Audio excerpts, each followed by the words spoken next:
Hello, welcome back, everyone, to another edition of the Two Boos Podcast.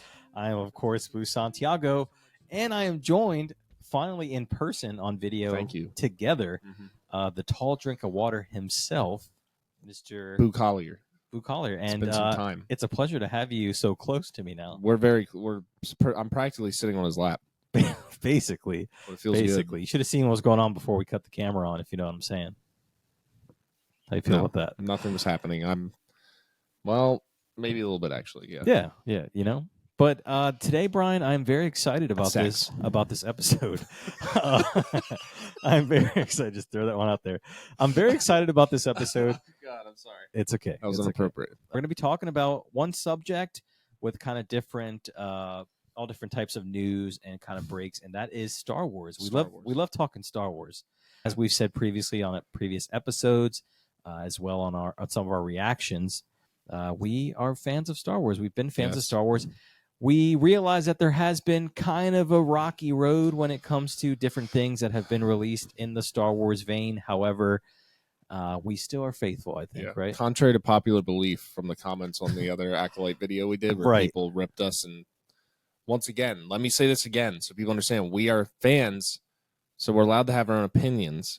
But it's just that. It's opinions. We're big fans. We like Star Wars. You can see I got he has Rex one behind poster in the back. Up top, you can't see it. I have all my Star Wars novels back here as well. True. So I have a Playboy C-3PO tattoo. So we're repping hard in the world. Brian's also got some tattoos as well. Thank you. Star Wars tattoos as well. But no, we're not experts, people, so don't hate us. We're just two regular guys. Exactly. Brian did touch on it. He hinted at it a little bit. We are going to be talking about the new Disney Plus series that is the Acolyte. That is actually dropping June 4th. So as of recording, that's about 3 days from now. Is that really? Now, if you look on our YouTube channel, if you're watching this on YouTube. On a Tuesday? It does release on a Tuesday. Mm-hmm. I don't normally look forward to Tuesdays, so that'll be a nice breakup. I think. If I enjoy the series. I think Ahsoka premiered on Wednesdays, if I'm not mistaken.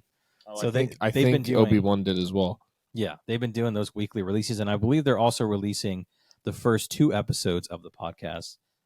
They are releasing the first 2 episodes of the Two Boos Podcast that Tuesday, and then they're going to play the Acolyte. We are releasing 2 episodes of the podcast, but also they'll be releasing 2 episodes of the show itself.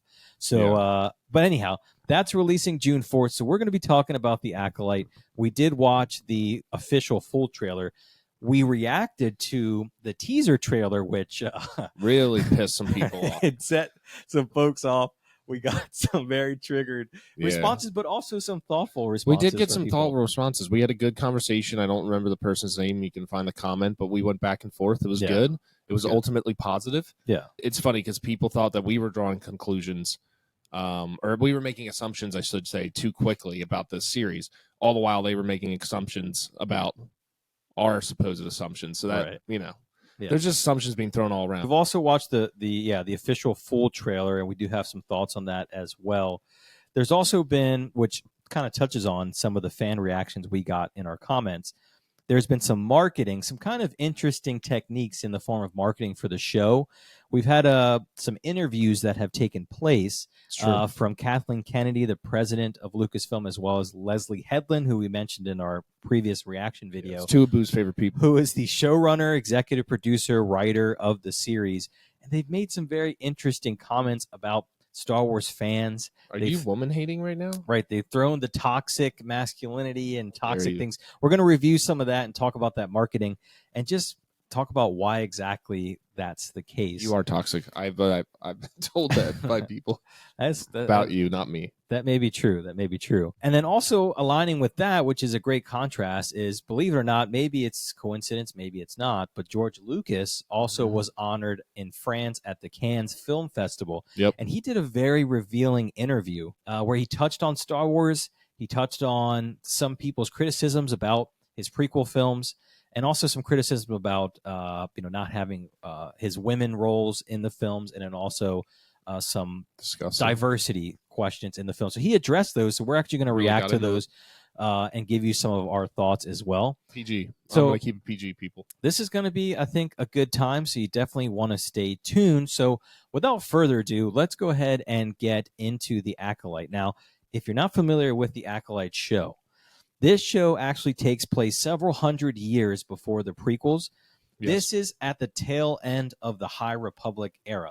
Have you heard of the High Republic, Brian? I have, yes. I've heard of the High Republic. Thank you. Cool. So we know the High Republic, if you're not familiar, is it's mostly books and comics, and I believe there was like a kids animated show. Was there a video game? I don't know. I don't think there's a video game just yet. There was. There's Star Wars Eclipse, which I think takes place in the High Republic era, but it doesn't. I don't think that has an official. It hasn't released yet. I'm gonna look it up. So while he's looking that up, so it takes place at the tail end of the High Republic era. So all the books and comics and previous media that's come out about the High Republic, this is getting towards the end of that point. And this takes place about 100, 200 years before. It was Star Wars The Old Republic. Yes. Great game, actually. Sorry. Classic. No worries. This is what we do. We fact check. We want the facts. So, so this takes place at the end, the tail end of the High Republic era. And this is in a time of pretty much peace. There hasn't been really much going on as far as the Sith, the Jedi are just kind of, around, and things haven't gotten too crazy political as they do later on in the prequels when Palpatine rolls around. So that's kind of the setting. A lot of these characters that are in this show are new characters that we haven't seen before. There has been some, and we talked about this in our trailer reaction, that there's been some characters that have been hinted to be in the show that may be alive during this time. But honestly, there's really not many that you would know unless you've read the High Republic. And to be real, I mean, let's be honest here. Most casual Star Wars fans have not read any of the High Republic. I mean, even me, I have novels. I have Star Wars novels. I think. How dare you comment then? You didn't read. What? You didn't. How dare you have an opinion on this if you didn't read all the books and be a master? No, I'm not saying just me. Like, I've read a lot of Star Wars content, but I'm saying general casual Star Wars fans, I don't think they delve too deep in the High Republic stuff. So this is going to be pretty much new for the majority of people who are going to be watching this show. But I'm excited. I just wanted to give some background on the show itself to see. So overall, having seen the full trailer, what did you think about it? Just off of first glance, we'll give a quick reaction, and then I wanted to give some details about the actual shows, the budget, and also the episode length. Just kind of touch on that. Are you okay? What I do? Voice cracked. Oh, it did? I didn't realize. It seemed like you got a little nervous there. No, I'm good. I'm chilling. The Acolyte. I mean, I'm gonna give it a shot. Everyone yelled at me. I have my opinions on Star Wars and on Disney as a whole, and how I think they poopied the whole. I think really what it came down to was the whole streaming thing. We feel like it. I'll just put it this way: it's been a lot of quantity over quality.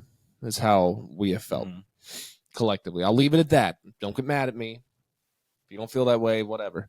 That's your opinion, but I'm gonna give this a shot because this past time I was kind of like I was like, nah, I'm good. I'm going to give it a shot. I think this full trailer sold it a little bit more to me. I love Star Wars so much that, to be honest, I would have watched it regardless. But, yeah, I mean, I thought it looked good. Visually, it looks good. I like the cast. I do like the cast. So, yeah, as I burp into my mic. No, but I feel good about it. We're going to be watching at least the first 2 episodes of the show. Might not last after that. We're also not ones to just crap on a show and not even like watch it and check it out and just instantly check out of it.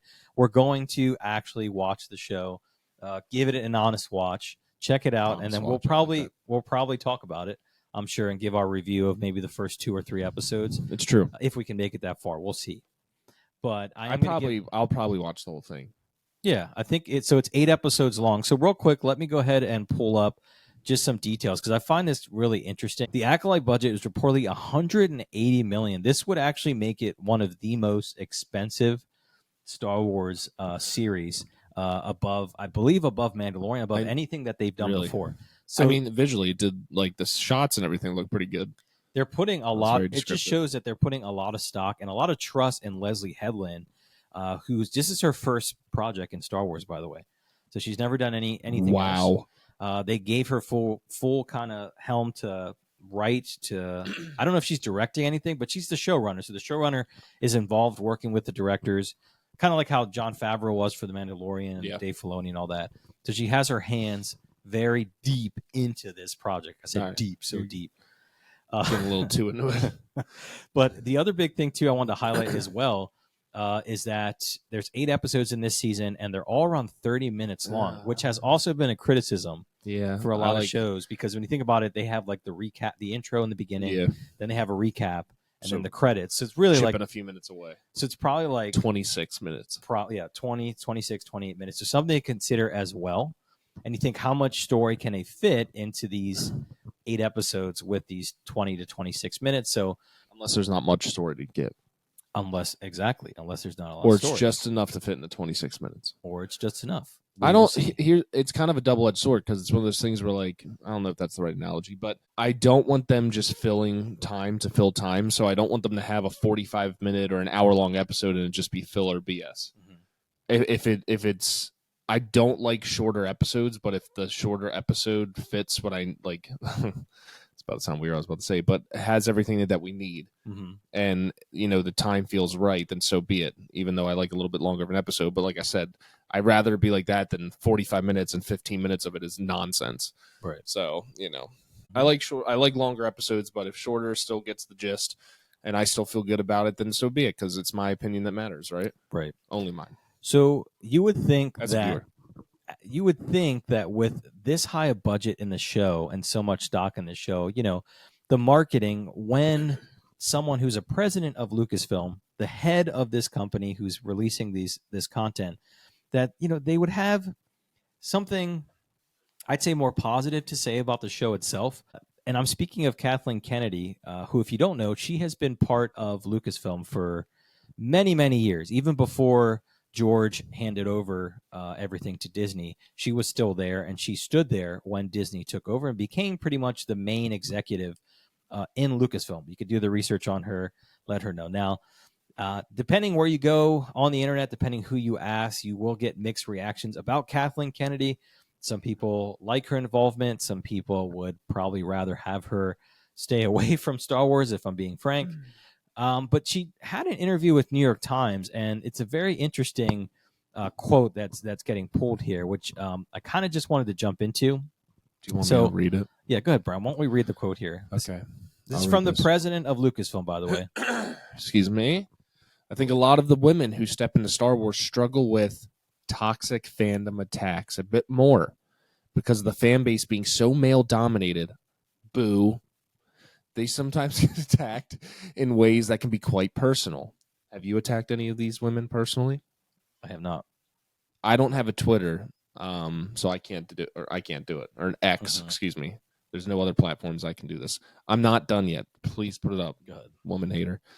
Operating within these giant franchises now with social media and the level of expectations, it's terrifying. Yeah. I'm terrified. I mean, there is a lot of... No, you know what? You go first. Well, let me collect my thoughts before I open my toxic masculinity mouth. Well, I just think it's interesting that, clearly... No, I'm not going to... triggered. No, I'm not triggered at all. No, I'm just saying I think it's interesting that this is something that she would feel obligated to say, especially when you have a show, like I said, like marketing. I know they say that, any publicity is good publicity. Yeah. And they've said that, like, there's no such thing as bad PR. So what you're trying to say is they're feeding off this. They love... I think they do, but I just don't understand the strategy in saying this and pointing this out, because I think instantly you're already dividing whether someone agrees with this and agrees that there's toxic fans or someone who doesn't. You're already putting kind of a divisive taste on that carries over to this new project, in my opinion. And I don't think, as someone who's an executive, it's really worth, not saying that you can't have an opinion, but when you have a show of this is clearly a gamble for them. Yeah. $180 million for a series. Well, the main thing here, I just, and Leslie Headland has had similar comments about this as well. And also, I want to say that, like, of course, like, anyone who's being, like, blatantly sexist and blatantly racist and everything, obviously we're not saying that that's clearly okay. But, like, from personal experience, like, we've been to... Racially profiled. Oh, no, not racially profiled. we've been to Star Wars. We had the pleasure of going to Star Wars Celebration, which is like the biggest convention of Star Wars fans from like all over the world that come to these. Yeah, a little bit and of it's a huge mix of all different types of people. You're not helping my case. Just being honest. You're not helping. You had some normal people and you had some weirdos. Of course, we're geeks. We're into freaking aliens and too weird. Aliens and Star Wars. Obviously, it brings all people. But what I'm saying is, like, throwing them off completely. If you would have talked to people around there was no vibe of like dissociating with women as bride. I'm trying to make a valid point here. Destroying your point. I'm so sorry. I'm so sorry. It's fine. I have to cut this out. Leave it. Okay. Clear. All right. Clear. I'm so sorry. Hey, you can't say. It was like you can't say we're not. The slightest little comment just threw you off completely. Just called people weirdos. There's let's just be real, people. As I'm in tears. But the point is, we're not toxic. That's the whole point. It's not toxic. It's just being realistic. There's weirdos. Everybody out there would agree that if you go to Comic-Con, there's some weirdos out there. You go to Star Wars Celebration, there's some people that take it a little too seriously. But we're not actively going out and pulling up these people and saying, "You're a freaking weirdo. Get the hell out of here. You don't belong in Star Wars." Like, we're not doing. Can you agree? How you got to that point? But I'm saying, can you agree? They're weirdos. No, I'm talking about this. What she's saying, though. You know what? I'm going to debunk this right now because people look. Star Wars struggle with toxic fandom attacks. Here's the thing. Somebody on our last video with the Acolyte randomly put in, or was it the Acolyte? Somebody wrote like, "Oh, strong women, like big red flag." We never said anything about disliking women. Yeah, I'm not saying we're toxic. I'm just saying that from my experience, and maybe it's anecdotal, but we've been around large swaths of Star Wars fans. We waited in line for Force Awakens, and we talked to people. We saw people that showed up to that show. I'm about to debunk this right now. And what I'm saying is, I think this is just a big generalization, and it's just making a divisive case when you have such a huge Star Wars project coming out with so much in there, and this is coming from the president of Lucasfilm. I agree. I just think it's something that should be noted and talked about. And I'm curious what you think. If you're watching this, comment and let you know, do you think that Star Wars fans are all of a sudden overwhelmingly super toxic? I would argue that any fan base is going to have people who go a little too far, who are actually, have their own issues and are working through things and taking things out on people that they probably shouldn't be. And that's just the main thing. And we've seen this happen, though. Another point I wanted to make is that we've seen this happen. I think back to The Last Jedi. You can see in this this tweet here that they have Rose, and that was like Rose, and also I forgot her name too from Last Jedi. But these two were big controversies back then, and that's what that's what happened is when we had some poor reception to The Last Jedi, you saw a lot of these interviews coming out where they were talking about this like toxic, Star Wars fan base, and it just kind of seemed like they were kind of coming at the fans, like super hard when we were just making criticisms, and it turned into everyone was toxic, everyone was sexist, racist, when some people were saying bad things. No, I was going to say there's definitely a group of people that are just sexist and racist. Yeah, so and it's like that exists. In the beginning. I said this is not. I'm not making excuses for those people, but when you have just criticisms about characters, character development, the types of characters, how they came to be, their motives, when things just don't fit right, they don't feel a certain way. Sometimes there's a radar that goes off and we have criticism, and everyone's okay to voice those. The same way that she's able to voice her opinion about this, saying that there's toxic, people can also rebut that as well. And that's all I'm trying to say. No, and I agree. And it has nothing to do with them being women. And like my opinion, there are, for goodness sakes, I love Rey. I literally named my daughter Rhea based off of Rey in Star Wars. Right. Like, so I love, I mean, that's not like, Brian named his daughter after one of the Star Wars characters, but I did. That's how much I love Rey. What it is with those, you alluded to it, with Rey, with Rose, with all those, is just the character development was so poorly done that they did them dirty. Mm-hmm. Like they did those actors dirty. Mm-hmm. And then because of that, And like, yeah, like a lot of people then attacked the actual actors. They made it about them. I'm sure there was sexism, blah, blah, blah, that, you know, obviously played a part in it because there's douchebags all over the place. Let's just be real. But it was the lack of character development and just writing those. I mean, they literally did that with Rose. Mm-hmm. Like Rose's character was written so poorly in The Last Jedi was when she was introduced, that like Rise of Skywalker, they just wrote her off completely. Right. She's in like 2 scenes the whole movie. Which I would argue was because of the feedback. No, it was. They were just but then don't write something like this to develop the character. Well, then it also is like, what does it say to the integrity of your writing? Well, that's what I'm saying. And the creative process. Yeah, to your point. Like, just write her off. They write something like this, but then they still do her dirty, and they just write her off in Rise of Skywalker. Right.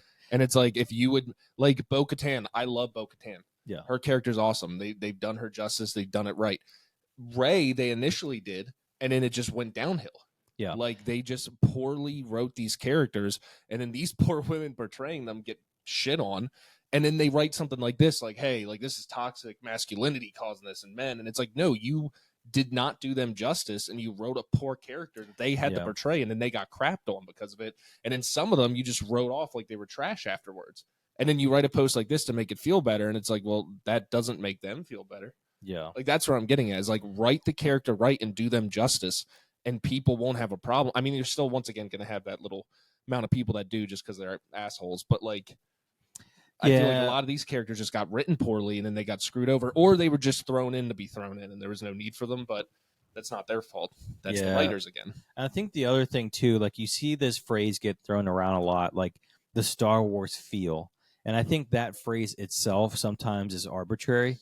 But I think when people make that comment where it says this feels like Star Wars or this doesn't feel like Star Wars, I think when people are referring to is they're referring to George Lucas. I think a lot of people have that connection, rightfully so, because he is the guy. And we're going to listen to an interview that he did literally within the same week when Kathleen Kennedy and these creatives are making these comments. We're going to hear it from the man himself and get his perspective on kind of what his intentions was and how he feels things have been taken since Star Wars. Clearly, George Lucas has had it's proven. It's proven that he had episodes 7, 8, and 9. He gave them to Disney. He said, this is the what we want to do. He had things ready to go. And you can go research that if you want to get the background on that. But Disney pretty much locked them away and said, no, we're going to go a different route. And this is what led to the sequel trilogy and everything that we got moving forward.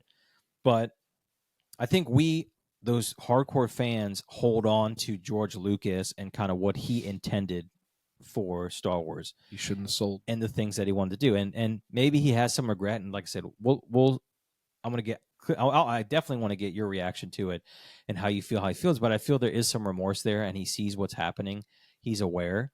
And I also think for some reason there's some kind of disconnect because, Kathleen Kennedy's been there. Now I'm getting the conspiracy, but oh Lord, Kathleen Kennedy's been at Lucasfilm since George. Like, he helped her get into Lucasfilm. But I feel like there's just been this weird like detachment from things that George has been kind of known for in Star Wars. You've seen this with some of the newer things coming out. There's this like detachment that they seem like they want to kind of step away from things that maybe he had stressed on, of things that he was maybe known for. Yeah. And you've seen that. I don't know what's going on. I don't necessarily have full proof for that, but it's something that I've noticed. If you look at here, but then like when these people go out and do interviews, they have this big reverence for George Lucas and that they were extremely influenced by George Lucas. But then when you look at the finished product, things don't line up. You know what I'm saying? Oh, I know what you're saying. All right. So it's weird, and you can see in this last quote, hopefully we have achieved it in a way that feels both fresh and reverent to what George Lucas has created. And you see these things come out a lot, and then it just doesn't carry over when we see it. And it's just really curious to me. Like, why name drop George Lucas if not to try to get an appeal to those people to know? Well, this photo, I'm pretty sure, is from the interview that it we're is. Going to watch. Just, I don't know why they couldn't have. Which is interesting. Make a better photo. It's very interesting. I don't know if it was coincidence. Maybe it is. If you know, let me know. But the fact that George Lucas had this like tell-all interview at Cannes when they're doing all the marketing for this Acolyte show, and some of the things contradict what the creatives of this show are saying about George Lucas. That's true. So it's really interesting. Hopefully you guys think it's as cool as I think. So he thinks it's cool. That is the face that I made when you fart and you're not sure if it was a little turd that came out. Okay. All right. So like that's the inquisitive look you have when you fart. So and you're like, did I just shart on a plane or something? Do you guys agree? So with that being said, let's go ahead and jump into George's thoughts. Now, having heard what we heard and what we said, let's hear some of George's thoughts. This is like, again, at the Cannes Film Festival. They honored him, gave him like a Lifetime Achievement Award, and they had an interview and asked some questions about different things, how he got started, but especially what we're going to focus on is Star Wars. So we're just going to play through this clip and pause it here just to give our thoughts, and then you can comment your thoughts as well. I do apologize. People. Keep it PG. I do apologize for the audio. For some reason, Cannes didn't actually release the interview officially. People in the crowd, though, were able to record it and post it. So this is someone who was up front recording, so I do apologize for the audio. We'll try to beef it up if needed to make it sound a little bit better for you. So let's go ahead and watch this, Brian, and we'll talk about it if I can get this open. There we go. All right, there's that face again. It was hard in the end because I wanted to do the prequels, but I knew that I was just going to do whatever I wanted. I wasn't going to make something that would try to be a bigger hit than Star Wars. So I did 1, 2, and 3, and 1, which got completely trashed. When 1 came out, it was the beginning of the internet. It was the first film we did, because I'd spent 10 years developing digital technology. You could say something. In order to make. I just love his sneakers. This dude's like, oh, those are the Air Monarchs. He's. I mean, if you want to take a second to appreciate George Lucas' swag, I was going to say, let's go over this real quick. He's never changed. He's not let Hollywood change him. No, he's always kept it. Like, I want to get to that point where I can just wear the same thing. You are at that point. That's how you dress every day. But he wears the like Skechers that you're like white Skechers. Those are 100% Air Monarchs. Search Nike Air Monarchs. How much does a pair of those go? They're the quintessential dad shoe. I think they're like maybe $40, maybe like $60 to $80, something like that. Good for this dude's a millionaire. He's wearing $60 Nikes that my dad mows the lawn in. He's humble, man. Grills in. He's humble.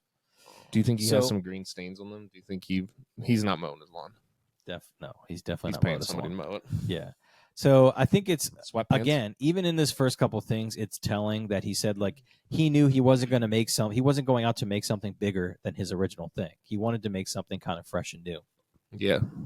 1, 2, 3, because I knew that there would be a big battle with Yoda and things like that I couldn't possibly do with a puppet, and so we had to come up with another way of creating all that stuff. And there were a lot of stuff that, the Yoda and Phantom Menace is really bad. We could do that we couldn't do before. So we did it, and of course, the critics and the fans who had been 10 years old when they saw the first one, and then they were 13, and then they were, it's a children's film. I don't want to see a children's film. That's terrible. That Jar Jar is terrible. I said, everybody said the same thing about 3PO. That guy's so irritating. Why don't you get rid of him? Shit. George is going off. Yeah, he's like, you know what? Listen up, assholes. So I've heard him say this before, that the prequels the reason why he had things like Jar Jar and the silliness and everything was that he said overall Star Wars was always supposed to be more tailored to kids. It's supposed to be a little bit more lighthearted. He said that like a while. So he said one of the big criticisms that the people that had watched the original trilogy, by the time the prequels came out, they were like full-blown adults. Yeah, that was 20, 30 years later, right? I mean, yeah. So he's basically saying that, that's why there was some criticisms because it seemed more silly. But he would argue that even going back to the original trilogy, it was always intended for a younger crowd, which I wouldn't say, like there's not really crazy, overwhelmingly dark themes besides like Return of the Jedi, like Luke choking out those Gamorreans before he goes into Jabba's palace. You like to get choked out. And like Vader too, like, choking people. I guess that's kind of you always gotta throw in those one-liners. They're great. You're on fire today. What I'm thinking though is like you and I were kids when The Phantom Menace came out. I loved it. Well, you may have been older than me. I'm not that much. Yeah. Well, when were you born? 91? Yeah. All right. You want to put that out there? Yeah. It's already out there. So you were, you just got to look it up. Mm-hmm. You're that famous. So what, you were 8 when that movie came out? I was 7. Wow. Huge gap. That's a huge learning gap there between the two. You were 8 years old. I was 7. Okay, right. But where I'm getting at in all reality though is like you and I loved this when we were young. So like he did it right. It was tailored to kids. I absolutely the criticisms you hear. Well, it's kind of funny because it's coming back around again. That it's like almost become like I don't even know if you can call this, but like a cult classic almost. Where some people I'd like say it's more. I would say more than it's a cult classic. Yeah, it's not a cult classic, like but disrespectful. But I know I kind of thought that too. I'm sorry, but no, it's had a new love. But I was gonna say it's had a new love of people that were criticizing before, but now you watch, you're like, all right, and you know why that is? Because the sequel trilogy is so hated right now. I would say one could argue that, because like people Disney, when you hate compare has shifted. Yeah, when you compare it to the Disney Star Wars and what they've now put out, now that we've had a good slate of content to compare to, the old expression, you don't know what you got till it's gone, I think plays into it when we think of the prequels. Yeah, so that's how you felt about your grandparents. Let's get to the meat and potatoes of this thing. There was a huge thing about getting rid of 3PO. And then when I did the third one, the Ewoks said, well, those are little teddy bears, those are little kids. This is a kid's movie. We don't want to see a kid's movie. We want to see an adult film. I said, it's a kid's movie. It's always been a kid's movie. It is a kid's movie. I was as surprised as anybody in the first one and the first 3 that everybody from 5 years old to 85 years old liked it all over the world, everywhere. And that was, I said, wow. Because there are certain aspects of that movie which say, they would say, well, it's not... Okay, so here's where he's going to touch on, I was watching it, which is what I talked about, is diversity in Star Wars, that he got criticisms about, there wasn't a lot of women roles or strong women roles. There wasn't a lot of, I guess people of color, as they call them now. I would never say those words. And you know what I mean? There wasn't a lot of diversity. So this is George's arguments to that. And it just goes to show that, and listen to how he gives the intention to his characters. To him, it was the character first and then the race. Like, he wasn't doing it. You know what I mean? Like, he wasn't like, it wasn't. I need a woman. Okay, women first, and then we'll worry about what exactly her motives or what she is. Yeah. I have a strong character, a general, a leader of the rebellion, Leia, that I want to put in. And she happens to be a woman. And I think that mindset's lost nowadays. Yeah. And that goes back to what we were talking about. Write the characters properly. Right. And that's what I'm saying. Cast. And this goes back to that connection of George Lucas and Star Wars. So let's just hear what he says here. I'm excited. It's all white men. I said, oh, God. Most of the people in there are aliens. And the idea is that you're supposed to accept people for what they are, even if they're big and furry, or whether they've got they're green and whatever. But to go and argue that Star Wars has never had a message or, an underlying context to whatever kind of, normal day social interactions that we have, or injustices or things like that. It's always been there. The thing, though, it doesn't overtake the story itself. Yeah, he's always had intention to have meanings. You find it out after the fact. It's something that you dig into after and say, you know what? I realize how they treated. He's going to mention about how they treat robots, droids. They always say their kind's not allowed in here. Yeah, he's always touching on these things, but it doesn't overtake it and make it stand out so much that it then distracts you from the actual story itself. Yeah. So anyway, let's finish I'll put my 2 cents in later. Is all of the people are equal. The only people that aren't, which was in there, are the robots. Well, you can't come in here. We don't like your kind AI. here. So they were the only ones that were discriminated against, and that was a way he actually of saying, says that. People always discriminate against something, and sooner or later, that's what's going to happen. And we're already starting it with AI, saying, well, we can't trust those robots. Oh, damn. I may have cheated. Do everything. Take my temperature.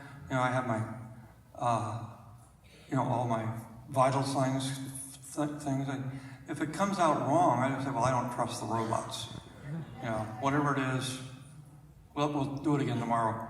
So, but that was a main part of that movie was to make people realize that everybody is equal, no matter where they're from, no matter what they look like. That is the important thing, and it's all over. I mean, the whole movie is that way.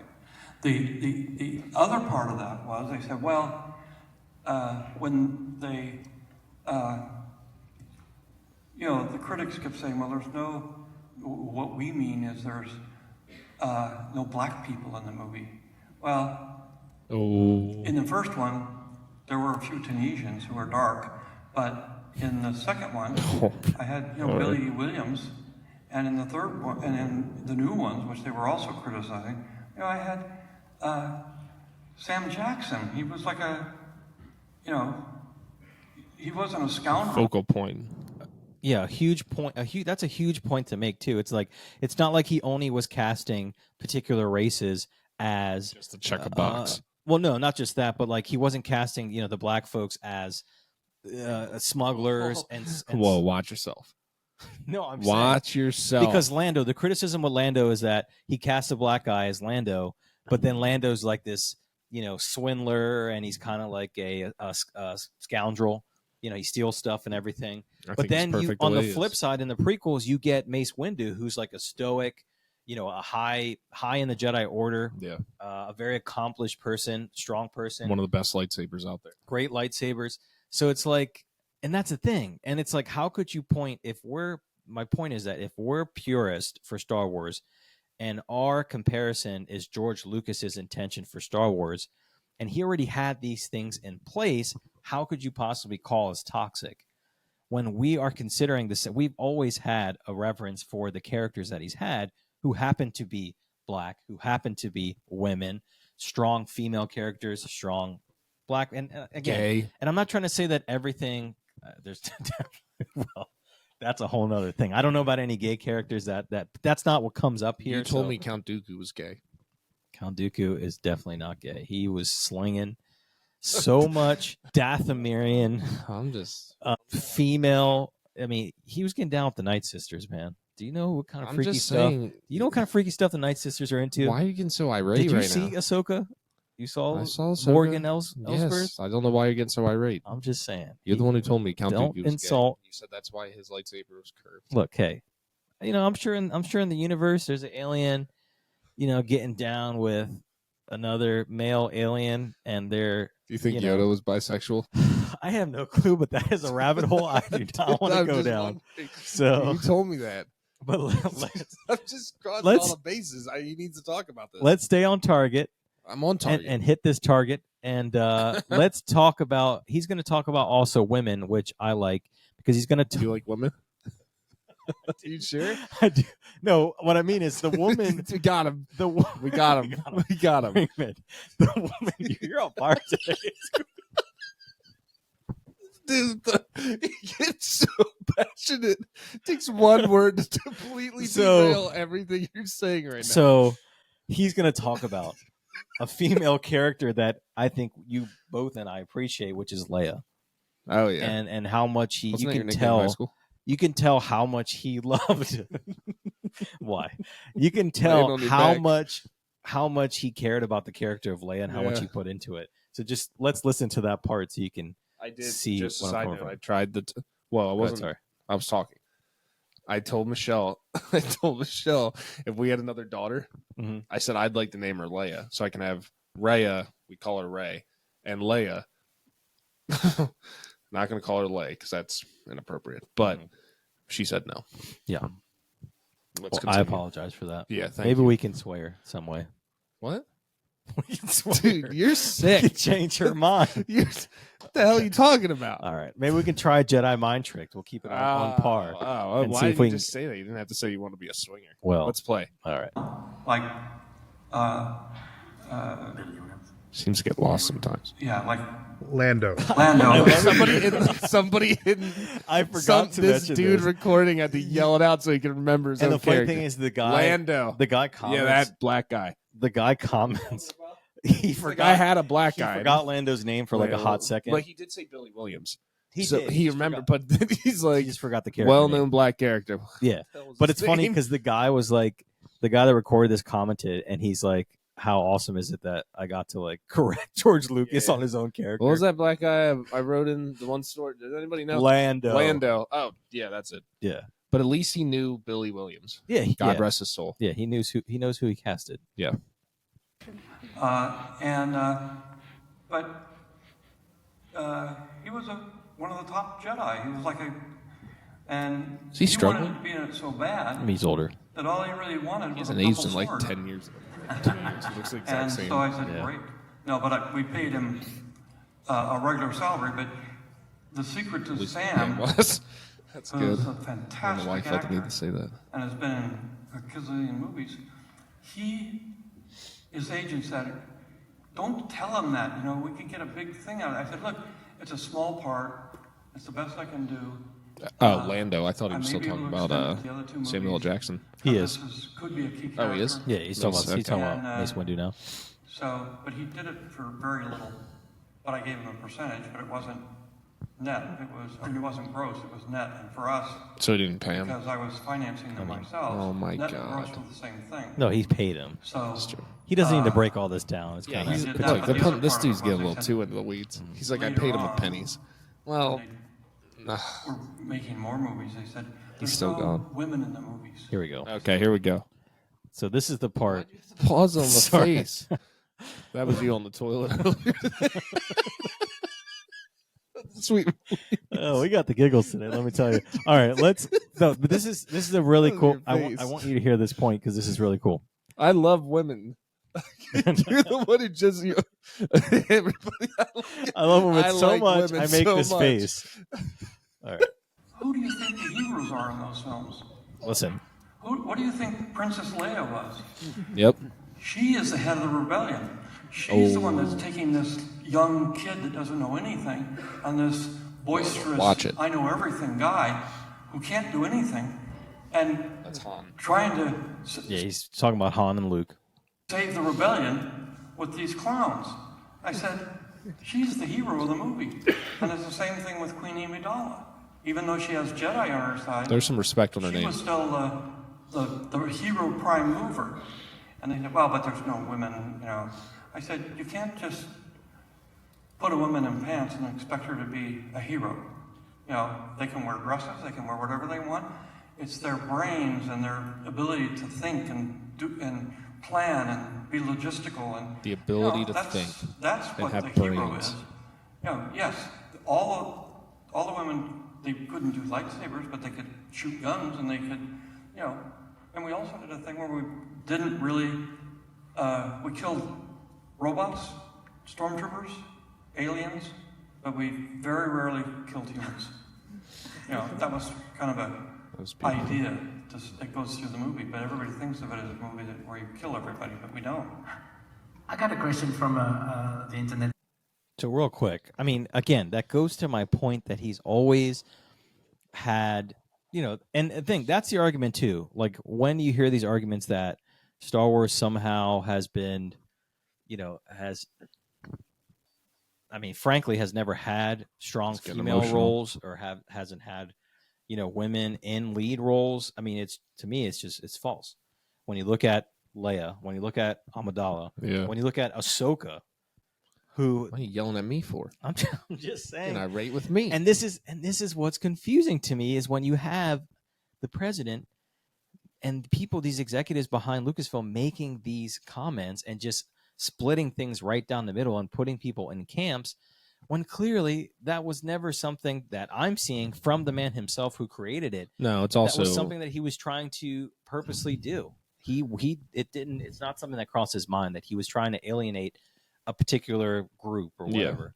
I mean, I don't think he was getting as much as criticism when it first came out 25 years ago when the Phantom Menace came out, right. And, you know, further before that when, you know, the original trilogy got hit when the original trilogy dropped. So it's like, it's a different world we live in. And as we know, people clearly like triggered over everything and anything. So they're criticizing stuff that came out, you know, the prequel trilogy 25 years ago. And then before that, another 50 years? I mean, it was a different world that time, but at the same time, like, it couldn't have been that bad because people weren't saying anything, or at least to the result they are now, but, like, people weren't saying that much back then. Yeah. Because he did have I mean, every series had a lead woman who was a focal point of the series. Mm-hmm. I mean, you have Leia. You're saying Amidala. You're saying the movies. Yeah. Mm-hmm. I mean, because if we want to take it to TV shows as well, I mean, at the time, I'm not talking about Disney Plus shows, but if we're going to talk about, Clone Wars and stuff like that, like, yeah. Ahsoka was in there. You had Asajj Ventress, which was more of a villain type, but she was a big character, female character that was on. You had the Night Sisters, which I mentioned before. There's always been that presence. And again, this is why I'm like... Count Dooku slayed them with his dick. Well, that's what you said. Sorry if I objectified them. I apologize. But that's the thing. And that's what makes me like, I don't think this is good PR with the Acolyte coming out, having George do this interview. That's I'm like, I don't know if this was a coincidence. I don't know if this is someone that's like... He probably saw that tweet and was like, you know what, I'm going off. Yeah, I'm going to mention it. I mean, but they asked it. He probably does get sick of it, though. I mean, you can tell this dude's like tired of it. He's like, what the hell are you talking about? Yeah, it's just, and that's what I'm saying. Like, I don't think all PR is good PR. I don't think all press is good press, because to me, this is something I think, like I said, this kind of shows the perspective that a lot of us, traditional fans have been about. We've been about what George Lucas is about, and clearly George Lucas never had any intentions to ostracize someone or oppress someone or do anything or alienate people out of his creative process and what he was doing. And he just had a story to tell and something. That's exactly what I was going to say, is like, it's what we talked about earlier, people making assumptions. Everyone makes assumptions, and you're hearing it right from the goat's mouth. Yeah, there was no intent in there to alienate or to minimize a specific race or gender on screen. Mm-hmm. It was, he wanted the right characters to be written in properly, to be casted properly, and he didn't feel it was necessary to have an overwhelming amount of them if you have one powerful character that kind of fills that role, which is what he's saying, which they did. It's like he said, I mean, the more the merrier isn't always better. Mm-hmm. So it's like, focus in on one character and write that character right and let them lead. It's just, I mean, it seems to me to be common sense. You would think people would understand this and be like, makes sense. Let's move on. But you're always still going to have that little group that gets pissed regardless. Not for us to be on any pedestal or anything like that, but it's like, I'm dumb as hell. I want to do this to just kind of show the different perspectives in this world. So we're giving one side of it from like Kathleen Kennedy and the executives and what they feel, and then we're giving George Lucas's perspective. You can take it however you want, but I think it's worth still getting. I think his insight and his perspective still matters, because again, we wouldn't have Star Wars without him. None of this would be here. Disney wouldn't be wanting to acquire anything in Lucasfilm. Like Lucasfilm, the main runner, the main driving force behind Lucasfilm was George Lucas. I mean, his name is in the actual name of the George Lucas itself. Lucasfilms people put it together. I think it is still worth it for us to listen to what he has to say, and I think what he's saying is very important, honestly, and that's something too. So let me just finish up what he's going to say here. He's going to talk about Empire and then also a little bit about Disney, and then there's something I want to wrap up on a positive note and say that I think there is a way that we can kind of bridge the gap with Star Wars content, where maybe George Lucas can meet halfway, and there is a way to do it. So I'm going to just throw out there hypotheticals. I don't think it's actually going to happen, but I think it's a way that we can get the best of both worlds. So that's a little hint for you to stay tuned. I have a feeling you think that him and Kathleen Kennedy should fight to the death. Whoever wins.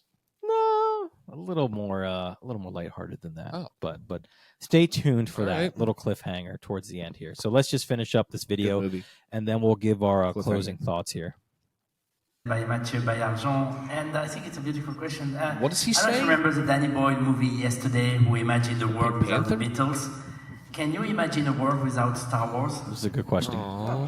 So in case you didn't catch it, he said, can you imagine a world without Star Wars? Right. He's throwing punches at me verbally because I was talking. Just in case, because the audio is also... You didn't hear that. No, the audio too isn't the best. Brian won't shut the hell up. I mean, it almost happened. And... Thank God it didn't. It's... me too. You know, when I sold the company, I just sort of said, because I had a So keep in mind, he said, what would be a world without Star Wars? And the first thing he goes to is when he sold it. Isn't that crazy? Like, out of all the stuff, he didn't talk about how like it didn't get made, how people turned it down. The first thing he went to is when he's talking about when he sold the company to Disney. Like, I think that's interesting.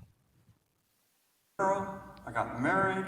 I had a different life, and I said, I'm gonna, and I didn't, because I knew it would take me another 10 years to make those films. And I said, and I was 69, and I said, I'm not gonna. Your favorite number? Be doing this when I'm 79. I don't even know what that means. And I want, it's time to let go and let somebody else do it. Even though, like with Empire Strikes Back and some, I ended up having to be on the set the whole time, but it's like, I was the only one that really knew what Star Wars was. And Pershing and I were really good friends, so it was like, and so I was like the consultant, the advisor who actually knew the world. Audience. Because there's a lot to it.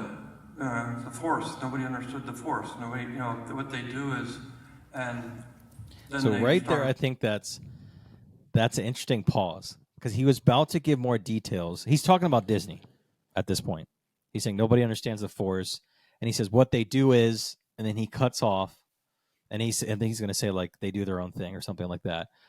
I would love to know what he was going to say there. What is he? So he's saying like they don't understand like the concept of the Force and what it means and what it does. Right. Did they watch the original trilogy and the prequels where they clearly state and show what it is? I don't know, but I'm just saying this is what he's saying. Like maybe the intricacies they just don't understand. Like, I don't know exactly what he's saying here. Aspect of it, but I think it's an interesting thing. Damn you, Disney. Here. Other ones when I sold the company, and they, a lot of those ideas that were in there sort of got lost. But he's really trying to watch himself. That's the way it is. So sad. Yeah. So clearly the guy has he has thoughts. Like I touched on before, he had 7, 8, and 9 that he was, had prepped and everything. He gave it to Disney. He said like, hey, Olive Branch, can you do this for me? Disney was like, oh yeah, sure. Yeah. And then we got what we got. We'll do it. There's obviously a lot more intricacies to that, but like I said, you can go down that rabbit hole if you want to. It is interesting of what George's original plans, because he is on record talking about what actually 7, 8, and 9 would have looked like for those future films. So it's interesting. And then I think there's a couple more. Does he say this is the last point, or let's see? If you give it up, you give it up. I want to talk about your project. Give it up with the penis. Yeah. So very telling, right, Brian? Yes, it was very telling. It was very telling. It told me a lot. There's a part of me though, and this is you might not agree, but it's like, George, you shouldn't have sold.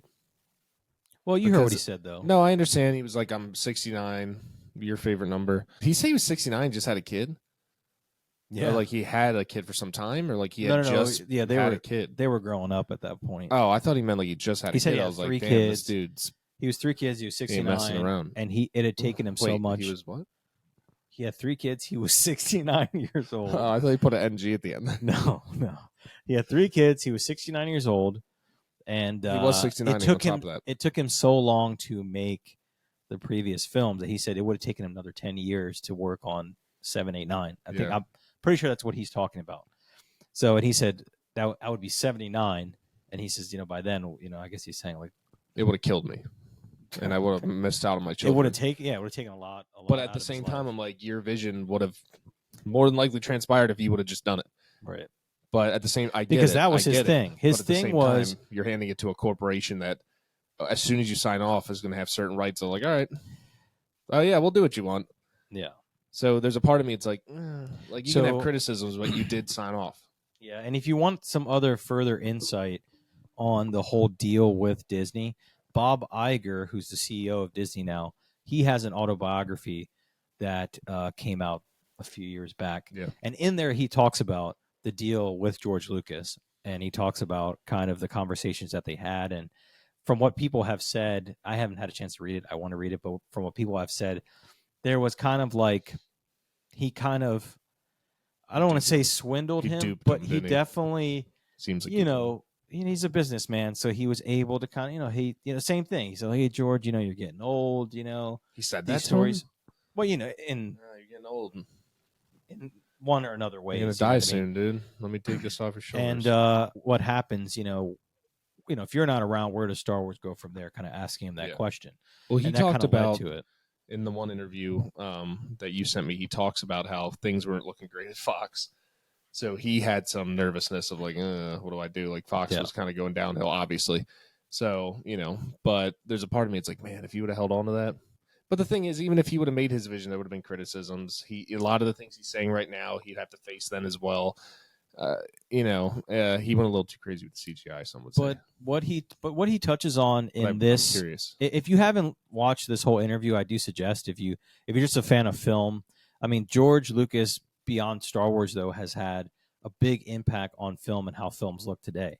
He was also the main creator of Industrial Light and Magic, which is one of the first visual effects companies that have done any of the biggest visual effects you've seen in movies. If we go back to in early movies like Jurassic Park, the first big T-Rex CG shot we saw in the 1990s, that was ILM. Breaking the wires. They have done tons of stuff, and obviously Star Wars was one of their first big projects, but he's been influential all through the film industry, and he's one of those directors that is one of the Spielberg. When you think Spielberg, Scorsese, Coppola, there's these big name directors that when they work on something, it's something that a lot of eyes get to and a lot of attention, and there's a lot of hype around it. And I think he's one of those people. So if you're interested in film and also Star Wars, obviously, check out the interview. It's a full hour and a half long. We just took the snippets about Star Wars, but you can make a night of it with your kids and your family. Make some popcorn, watch this interview. Why not? And then watch Star Wars. But I'm going to leave you with what I was talking about. And clearly, I think that George is game for this. And he mentions about how when they made Empire Strikes Back, he essentially, even though Ivan Kershner directed the movie like on paper, yes, George Lucas was on site. He helped write it. He was there to kind of make sure the movie was going along with his vision. Yeah. And I think now he would be open. I think Disney made a mistake in not at least giving him the ability to be a advisor. He signed off. Doesn't matter. I know he signed off, but I would have extended the olive branch to say, come on. Now, there are times like for Mandalorian, he did come on set and like view things, but he's not. He held Baby Yoda. Yeah, but he's not giving any creative. He's not having any creative stamp on the process. Dave don't need no help. Okay. Well, anyhow, just being honest, this is one way I think things would have been a little bit better if he had the opportunity to actually be a full advisor and be part of that creative process. Like imagine if they would have brought him in. Now, granted, there is a chance that maybe he would have overtaken things and he would have been hard to work with. But But the thing is, I feel like he's owed that respect. He's SW Papa. Yes. He's owed that respect, so you have to give him at least the opportunity, maybe for at least 7, 8, 9. Then after 7, 8, 9, whatever else you do from there, like let him finish what he wants. What we know of is the last 3 movies that he wanted to do. Let him do that, and then if you want to start to like slowly cut ties, then sure, do that. But I think if they would have taken, was that funny? Was that funny? Is that funny? No, go ahead. You're getting so passionate. This guy's getting passionate. I've been thinking about this all week. He's been holding this in for a week. Well, no, but this, if any proof, this shows us, for those people who are commenting and just saying that we're hating on it or, bashing it just to bash it. Clearly, we're passionate. Clearly, we know a lot. I'm not saying we know everything, but we know who's smarter than I am. We're in the world of Star Wars. You know what I mean? Like we're aware of it. We've been on this journey as well. So. Anyhow, beautiful. I wanted to leave it on that positive note that maybe. Oh, was that your whole thing? That was the whole thing. Like, I think they could have fixed this if they would have just bring him on set. Let the old man walk around. No, that's what they do now. I don't want them to do that. Let him walk around. I want him to actually be in the writer's room and have part of the creative process where they can go and have him maybe give some notes on scripts or something like that before they go into production. It would cause tension. Who knows Star Wars more than George Lucas?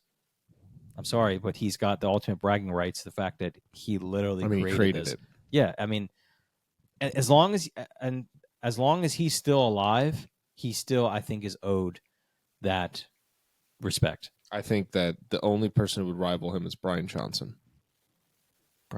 Rian Johnson. I hate him so much I forget his name. You're saying Last Jedi Rian Johnson? His name's Ryan? Yeah, Rian Johnson. Why would I even call him Brian? Because your name's Brian. That's your name. That's how much I can't stand him. Ryan Johnson. He spells it with an I, doesn't he? Rian. So son of a bitch. Yeah. All right. Well, on that note, I want to leave it on a positive note, but Brian somehow just realized who directed The Last Jedi. Let me also say, guys, what are your final thoughts? My final thoughts. One, let me just clarify. It is 12:20 in the morning.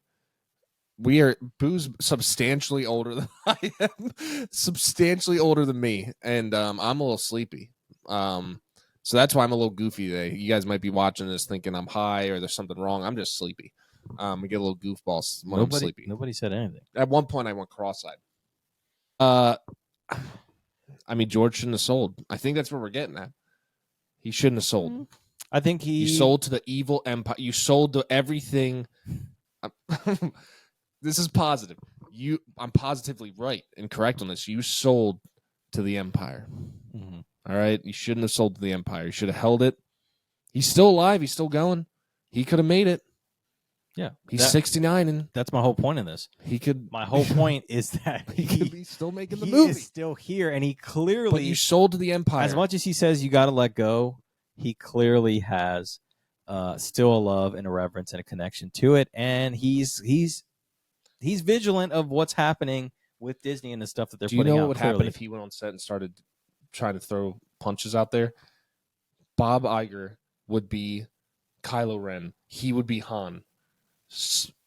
I don't know what to do. Can you help me? Sword through the belly, thrown off, dead. That's what would happen. No. Let the dude. He either doesn't sell and he does what he wants with it, or he sells and he has his criticisms like he does now, but he can't go on set. They're not going to allow it. Okay. But maybe either way they will, for Boo's sake. Well, either way, even if they don't do that, again, what do you guys think? Well, yeah. What do you guys think? What side do you fall on? Should he what? Should he stay at the retirement home and just watch and enjoy it, or should he get to go? Should he try to get more involved? You guys decide. Would you be even game for that? Would you be even interested in what it would look like if a George Lucas had an actual hands on the ground, like in their creative? I knew you were going to say something about that. If he had Jersey Turnpike, if he was actually involved, like deep in the creative process for a particular project, whether it's a show hands or on a the ground movie, deep. Would you be? Is that something you're interested in, or you think now he's past his time? Let's just move on, see what Disney has to offer. What do you think? Let us know below in the comments. We'd love to start this conversation. Hopefully you pulled something. Scared. Hopefully, I think we played both sides here. I don't think we necessarily. Hopefully we didn't. We weren't trying to do that. Nah. I was trying to give both perspectives so you can try to see and kind of see also where we land.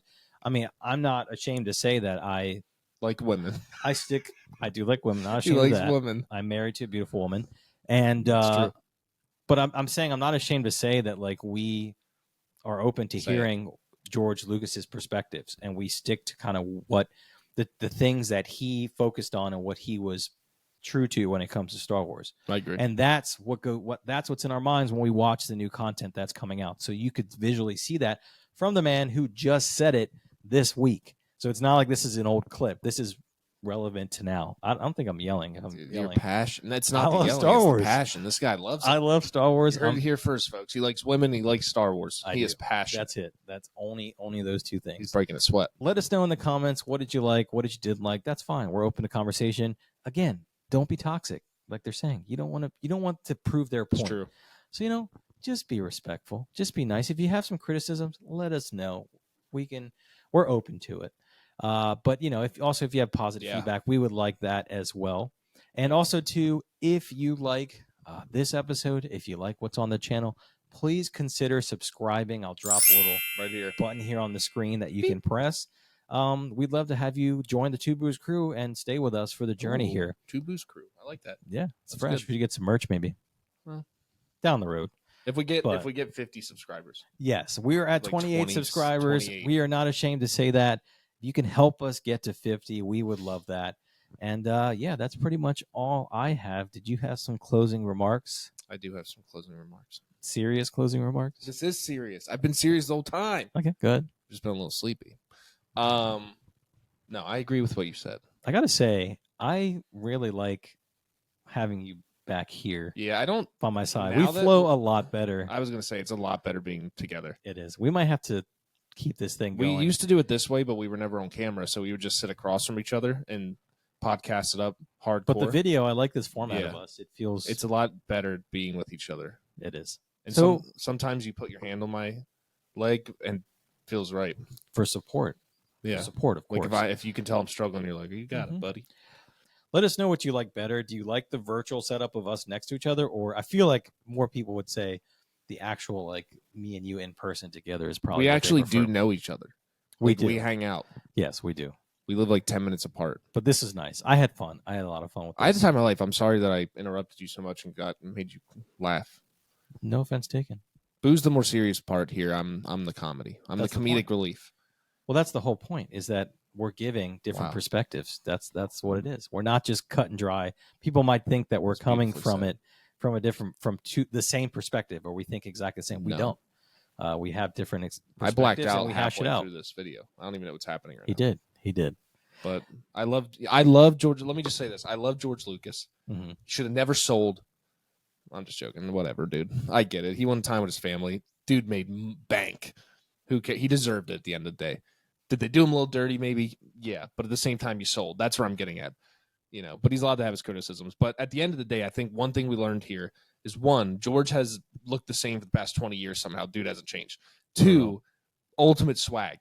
The way he dresses is the way that Boo should start dressing now. I'm talking Nikes. Maybe I think you would look better with the Skechers Velcros, the white Skechers with the blue S and then some Velcro straps. Yeah. Put on some sweatpants, Old Navy sweatpants, and then put on a Kohl's plaid shirt. So ultimate swag. And he's damn adorable. Listening to him talk is the cutest thing I've ever seen. Of course. How can you not love the man? And this dude has so much money. Good for him. Humble. Good for him. And he likes a 69. That's not confirmed. But with that, definitely confirmed. We want to thank you guys for tuning in to this edition of the Two Booze Podcast. Yes. Again, check us out on YouTube. Check us out in the audio form as well. If you're listening, we are on Spotify and Apple Podcasts, pretty much wherever you get podcasts.